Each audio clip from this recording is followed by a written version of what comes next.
Hello everyone, welcome to the daily vlog, and I am fixing the washing machine with the help of my very clever mother, who googled the fact that the belt may have come off. So we opened up the back and it turns out the belt was off. So now we managed to put the belt back on, and hopefully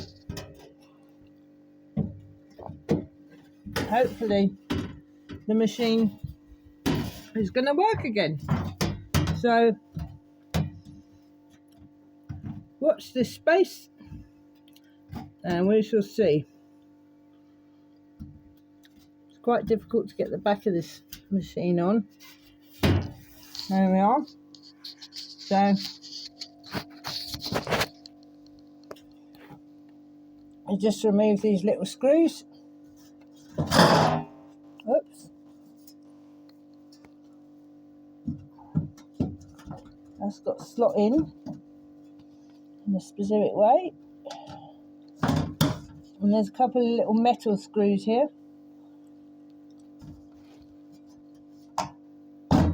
Right, you don't want to watch this, but more will do tomorrow. And thanks for watching.